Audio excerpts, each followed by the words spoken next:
পর দেশে ফিরছে কিম জিয়ন বংশের দুই বড় ছেলে। 7 বছরে ইউনো দেশে ফিরতে চাইলেও জাংকুক একটাবারের জন্য দেশে ফিরতে চায়নি। হয়তো সে এখনো আসতো না যদি না সময়টা তাকে বাধ্য করত। কোরিয়ার সিওল শহরে সবচেয়ে উচ্চ নামি-দামি বংশ কিম জিয়ন বংশ। আর 5টা নামি-দামি বংশের মতো কিম জিয়ন বংশ অন্যতম একটি। জাংকুকের বাবারা মোট 4 ভাই 1 বোন। জাংকুকের বাবা সবার বড়, ওনার নাম কিম নামজুন। ইউনোর বাবা মেজো, ওনার নাম কাই। ওনার ইউনোর পাশাপাশি আরো একটা ছেলে আছে, তার নাম সুগা, বয়স 23, এবার ভার্সিটি 3rd ইয়ারে পড়ে। সে জুচাচ্ছু। ওনার 2 মেয়ে, রোজ আর জেনি। রোজের বয়স 20 বছর, এবার এইচএসসি পরীক্ষা দিয়েছে। আর জেনির বয়স 18, এবার ইন্টার 1st ইয়ার। আর ছোট চাচ্ছু, ওনার নাম ইউনজুন। ওনার 3 মেয়ে, বড় মেয়ের নাম আয়ু, বয়স 19, ভার্সিটি 1st ইয়ার। মেজো মেয়ের নাম কিম তেইয়ং, বয়স 17, এবার এসএসসি পরীক্ষা দিচ্ছে। আর সবার ছোট হচ্ছে জিসু, বয়স 11, ক্লাস 4 এ পড়ে। জিয়ন জাংকুক, সে কিম নামজুন ও কিম সকজিনের একমাত্র ছেলে। তাদের 4 ভাইয়ের বিশাল বড় ব্যবসা। দেশের প্রতিটা নামী জায়গায় তাদের প্রতিষ্ঠিত অফিস আছে, এবং কি দেশের বাইরেও তাদের ব্যবসার কাজ করা হয়, যার মানে আদি পুরুষ থেকে কঠিনত্ব রাজনীতিবিদ। কোরিয়ার সিওল শহরে কিম জিয়ন বংশের নাম নিলেই লোকেরা তাদেরকে চিনে। ভ্রাতৃত্বই ছিল তাদের মূলধন, সেখান থেকেই বিস্তার আজকের সাম্রাজ্য। ওই যে যেখানে হাতে হাত সেখানে ইতিহাস রচনা হয়, কথায় আছে না, একতাই বল। আজ সবাই হাতে হাত রেখে তাদের যৌথ পরিবারকে এখনো ধরে রেখেছে, এবং তাদের দেখলে মনে হয় বাড়ির সকলের প্রাণ যেন এক সুতার বাঁধা। তবে ওনাদের 4 ভাইয়ের মধ্যে ছোট ভাইয়ের ব্যবসার কাজ কিংবা রাজনীতি কোনোটাই পছন্দ ছিল না। ওনার দেশের জন্য কাজ করতে ভালো লাগতো, তাই উনি ভাইদের মতামত নিয়েই দেশ সেবার জন্য সেনাবাহিনীতে যোগদান করেন। ওনার প্রথম চাকরি জীবন ভালো কাটলেও 2009 সালে আর্মি এবং বিজেপির পিলখানায় গন্ডগোল হওয়ার পর 2014 সালে বিজেপি ও আর্মি হল মিটিংয়ে বসেছিল। সেখানে গোলাগুলি হওয়ার পর সে আর বাড়ি ফিরেনি। ওনার নিখোঁজ হওয়ার পর ওনার বাকি 3 ভাই থানায় নিখোঁজ এফআইআর করেছিল, তবে পুলিশে নাকি ওনাকে খুঁজে পাননি। ওনারা বংশগত রাজনীতিবিদ হওয়ার কারণে ভাইকে খুঁজে পাননি বলে 2জন পুলিশের চাকরি নিয়েছিলেন। তবে এত কাজ হয়নি বলে ওনারা নিজেরাই অনেক খোঁজাখুঁজি করেছেন, তবে ফলাফল শূন্য। তাই এক প্রকার হতাশা হয়ে ওনারা ভেবেই নিয়েছেন ওনাদের ছোট ভাই আর জীবিত নেই।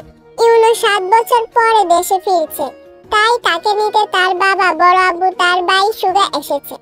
কিছুক্ষণ তারা দাঁড়াতে দেখে ইউনো টলি হাতে প্লেন থেকে নামছে, তাই দেখে সবার মুখে হাসি ফুটে ওঠে। ইউনোকে রিসিভ করতে কিছু পা এগোতেই চোখে পড়ে ইউনোর পাশ ধরে লাকেজ হাতে নেমে আসছে জাংকুক। জাংকুককে ইউনোর সাথে দেখে সবার চোখ ফুটায় ওঠার উপক্রম। সবার পায়ের কদম যেন ওখানে স্তব্ধ হয়ে যায়। সবাই শুধু অবিশ্বাস্য চোখে তাকিয়ে আছে সামনের দিকে। জাংকুকের বাবা জাংকুককে দেখে নিজের আবেগকে ধরে রাখতে না পেরে চোখের পানি ছেড়ে দিয়ে দৌড়ে যায় ছেলের কাছে। ততক্ষণে সুগা প্রাণপ্রিয় বন্ধুর মতো ভাইকে দেখে দৌড়ে গিয়ে জাংকুককে হাসি মুখে হাত করে বলে, ভাই তুমি দেশে ফিরেছো? আমার না নিজের চোখকেই বিশ্বাস হচ্ছে না। অবিশ্বাসের কিছুই নেই, আর তাছাড়াও একদম মেয়েদের মতো গা ঘেঁষাঘেঁষি করবি না। আমি মেয়েদের মতো গা ঘেঁষাঘেঁষি করি?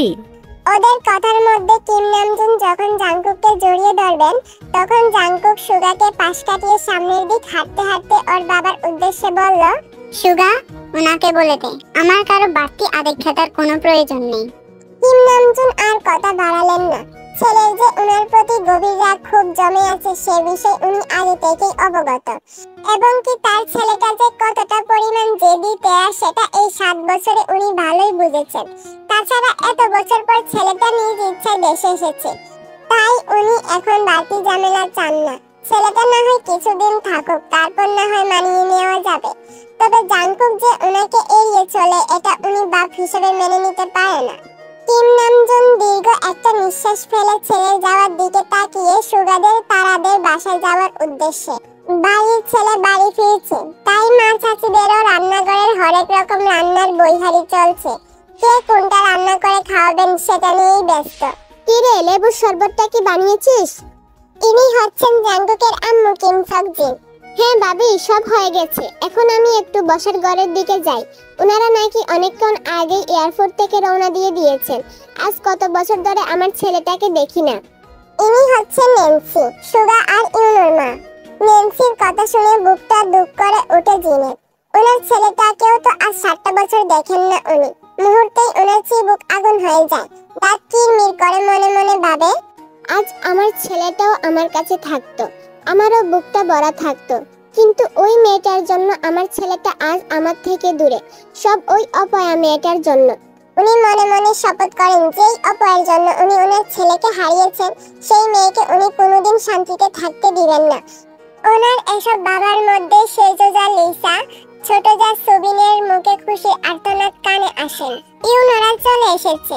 জিনও আর বেশি কিছু ভাবলেন না, শরবতের গ্লাস হাতে নিয়ে বসার ঘরের দিকে গেলেন।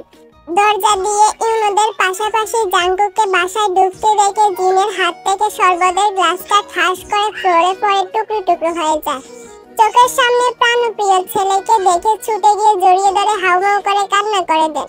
জিনের মতো ওনার বাকি জায়ের মুখের রিয়েকশনও প্রায় একই রকম। ওনারা হয়তো এটা আশা করেনি তাই। তারা কিছুক্ষণ সবাই মুখ চাওয়াচাওয়ি করে ছুটে যায় জাঙ্কুকের কাছে। ইউনো যে এত বছর পর দেশে ফিরেছে সেটা যেন কারো মনেই নেই।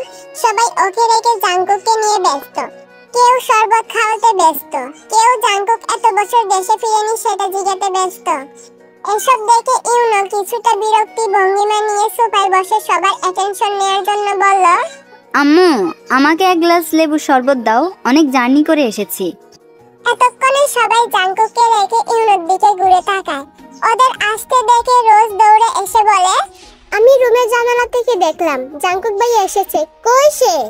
রোজের কথা শুনে ওর আম্মু বলল, এই তো জাঙ্কুক, পরে কথা বলবি, আগে যা কিচেন থেকে ইউনোর জন্য লেবুর শরবতটা নিয়ে আয়। রোজ হাসি মুখে মায়ের কথা মতো কিচেন থেকে লেবুর শরবত নিয়ে এসে ইউনোকে দেয়। বসার ঘরে সবার হইচই শুনে আয়ু আর যিশু সিঁড়ি বেয়ে নিচে আসে। নিচে এসে জাঙ্কুককে দেখে ওদের মুখে হাসি ফুটে ওঠে। যিশু দৌড়ে এসে ইউনোর পাশে এসে আহ্লাদি কণ্ঠে বলে, ভাইয়া আমার জন্য কি গিফট নিয়ে এসেছো? এই তো ছোট আপু, তোমাদের সবার জন্য গিফট নিয়ে এসেছি। সত্যি?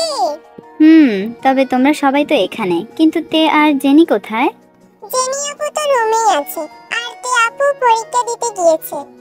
ও হ্যাঁ, আমি তো ভুলেই গিয়েছিলাম, ওর এক্সাম শুরু হয়েছে। ইউনোর বলা কথাটা শুনে জাঙ্কুক তীক্ষ্ণ দৃষ্টিতে ইউনোর দিকে তাকায়। পরে ওভাবে তাকিয়ে দেবীর মার্কা বাঁকা হাসি দেয়। ইউনো সবাইকে একে একে সবার জন্য আনা উপহারগুলো সবাইকে দিয়ে দিল। সর্বশেষ বড় একটা বক্স ওর সামনে টেবিলটাই রেখে সুবিনের দিকে তাকিয়ে বলল, মামুনি, এটা তের জন্য, ও আসলে ওকে এটা দিয়ে দিও। ঠিক আছে, দিয়ে দিব। বিরক্তি ভঙ্গিমা নিয়ে কথাটা বলল সুবিন। ততক্ষণে জেনিও নিচে এসে ওর গিফট বুঝে নেয়। গিফটগুলো হাতে নিয়ে জেনি যিশু দৌড়ে জাঙ্কুকের সামনে গিয়ে বলল, ইউনো ভাইয়া তো এতগুলো গিফট দিল, তুমি আমাদের জন্য কোনো গিফট আনোনি? জাঙ্কুক নিজের মমতাময়ী মাকে বুকের কাছ থেকে সরিয়ে যিশুর গাল দুটো টেনে বলল, আনবো না কেন, আমিও তোমাদের সবার জন্য গিফট নিয়ে এসেছি, একটু অপেক্ষা করো, আমি সবার গিফট দিয়ে দিচ্ছি। ইউনো জাঙ্কুকের কথা শুনে মুখ বেঞ্চি দিয়ে মনে মনে বলল, আসছে গিফট আনছি। আমাকে গিফট কিনতে দেখে নিজে গিফট কিনে এখন বাহাদুরি সাজছে। জাঙ্কুক সবার গিফট সবাইকে বুঝিয়ে দিয়ে রুমে যেতে নিলে জেনি বলে, ভাইয়া তোমার পুতুলের জন্য কিছু আনোনি? জাঙ্কুক কথাটা শুনল, তবে পিছন ঘুরে তাকালো না। নিজের মতো করে রুমের দিকে অন্য একটা টলি নিয়ে হনহন করে চলে গেল। যানজটহীন পরিবেশ, বৈশাখী রৌদ্র গরমের উত্তাপে মানুষ প্রায় অতিষ্ঠ হয়ে গেছে।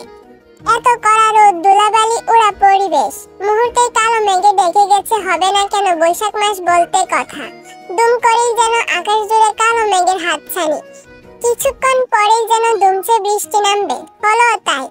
দুমদুম আকারের সর্বশক্তি নিয়ে যেন বৃষ্টি পৃথিবীর বুকে বর্ষিত হচ্ছে। তেও মাত্র পরীক্ষা দিয়ে পরীক্ষার হল থেকে বের হয়েছিল। এত বৃষ্টি দেখে একটা একটা জায়গায় কিছুক্ষণ দাঁড়ায়, তবে 1:30 বেজে যাওয়ায় আর দাঁড়ালো না। হয়তো 30 মিনিট লেট হওয়াতেও মন্দ শুনতে পারে, তাই বৃষ্টির ভিতর ভিজে ভিজে বাড়িতে আসলো। কারণ আর দেরি করলে বাসায় এসে তাকে হাজারটা কথা শুনতে হবে এবং কি মারও খেতে পারে। তাই সবকিছু চিন্তা করে এই সিদ্ধান্ত। বাসায় এসে ভিজা জামা কাপড় তাড়াতাড়ি করে চেঞ্জ করে নিতে। এমনিতেই এই হঠাৎ বৃষ্টিতে এক লাগার দুদিন ভিজার কারণে আমার ঠান্ডা লেগে গেছে। আজ আবারও ভিজলাম। শরীর ঠিক থাকে কিনা কে জানে। পরীক্ষাগুলো আল্লাহ আল্লাহ করে ভালোভাবে দিতে পারলেই হলো। মানুষের একটা না একটা দিক তো থাকে তাকে সাপোর্ট করার জন্য, কিন্তু আমার হয়তো সেই কপাল নেই। আমাকে সাপোর্ট বা সেবা করার সেই কপাল নেই। কথাগুলো ভেবেতে একটা দীর্ঘ নিঃশ্বাস ছেড়ে বিছানায় গা এলিয়ে দিল। জেনি থেকে বাসায় ভিজে ভিজে আসতে দেখে রুম থেকে দৌড়াতে রুমে এসে হাজির হয়। তোকে কতবার বলবো, তোর এখন পরীক্ষা চলছে, বৃষ্টিতে ভিজিস না। এখন তো ঠান্ডা লাগিয়ে বসে আছিস, জ্বর আসলে তোকে দেখবে কে? তোর পরীক্ষা কে দিবে? জেনি রাগী দৃষ্টি নিয়ে কোমরে হাত দিয়ে কথাগুলো বলল। জেনির কথা শুনে শোয়া থেকে উঠে বসলো। কেউ তাকে ভালো না বাসলেও, ওকে সাপোর্ট না করলেও এই একজন আছে যে ওকে সবসময় সাপোর্ট করে, ভালোবাসে। তবে ও একা, এটা বললে ভুল হবে। আয়ু, সেও তাকে ভীষণ ভালোবাসে এবং সব বিষয়ে সাপোর্ট করে। তবে আয়ুতের আপন বোন হয়েও ওকে যতটা না ভালোবাসে তার থেকেও জেনি ওকে ঠিক তার থেকেও ভালোবাসে। তাই আবারও একটা দীর্ঘশ্বাস ছেড়েতে বলল, হয়েছে, বাদ দে না, আমি ঠিক হয়ে যাব আর পরীক্ষাও আমিই দিব। হ্যাঁ, সেটা তো আমি জানি। আপনাকে কোনো কথা বললে আপনি তো শুনেন না, তাই আপনাকে বললাম না। যাই হোক, ইউনো ভাই এসেছে। কি, ভাইয়া চলে এসেছে বলে রুম থেকে দৌড়ে যেতে নিলে জেনি আবার বলল, সাথে জাঙ্কুক ভাইও এসেছে। তের পা দুটো যেন ওখানে থমকে যায়। জাঙ্কুকের নাম শুনে তে নিজেকে সামনে রাখতে পারলো না। নিজের কানকেও যেন বিশ্বাস করতে পারছে না তে। তের সমস্ত শরীর মৃদু কাঁপছে, তাই কাঁপা কণ্ঠ নিয়েই বলল, তুই মিথ্যে বলছিস তাই না?